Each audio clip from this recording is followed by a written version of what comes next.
paracetamol. Without the fever, if you take a paracetamol, then it's only going to cause you side effects when everything is going on smooth. Only if you have a problem, you need a solution. In the West, women were not treated on par with men. They were brutally abused, and until very recent years, they did not even have voting rights. I don't know if all of you know that or not. Voting rights. They did not even have voting rights. Millions of women had been burned. They were treated like dogs. They were used as objects. They were always treated as amusement articles. And therefore, there was a need for the upsurge of women liberation associations. But in India, right from our gods, Brahma has Saraswati on his tongue. Narayan has Lakshmi in his bosom. And Shiva, I told you, has Shakti as his other half. Where is the need for the Women's Liberation Association if we can follow the ancient Vedic Indian culture? Only if we want to follow and adopt the Western ideals, we always take the worst from all the nations. That's India's best. We always want to take, every nation has its own good and bad.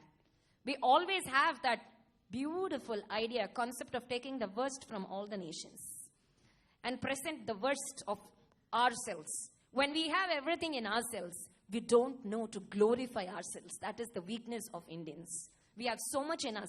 We have so much of treasure in us. We Navayugastri, present generation women, Gen Y, what we would prefer to call. We just have our husbands' names after our names, like Vishaka Hari or Meenakshi Srinivasan or Vanita Siddhartha, whatever it is. We just have our husband's name after our name. But you know, our lords had their names after their wives' names. Gauri Shankar, Lakshmi Narayan, Sita Ram, Janaki Vallabh.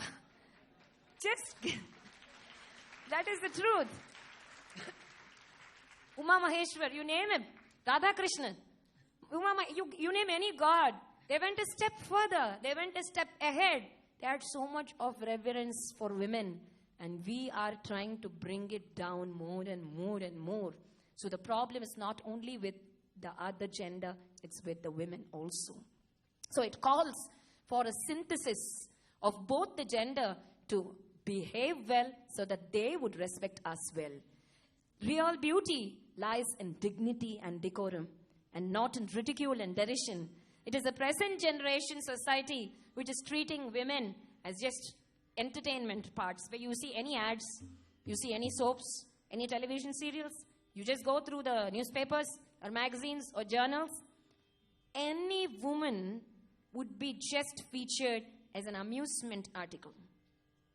And that is not beauty. Think it's beauty. Real beauty does not come from that. It comes from dignity, rights versus reverence. You always lock up gold in your bureau. You don't do that to stainless steel. That's why generally when women ask that they have not been given the equal rights vis-a-vis the men, I would tell them, you are gold, they are stainless steel. That is why you have less rights and they have more rights. Or whatever you respect more, you lock it up. You carefully preserve it. So there is no question of being ill-treated at all. The more you revere a person, the more you respect a person, the right comes down. No? That's what happens to you.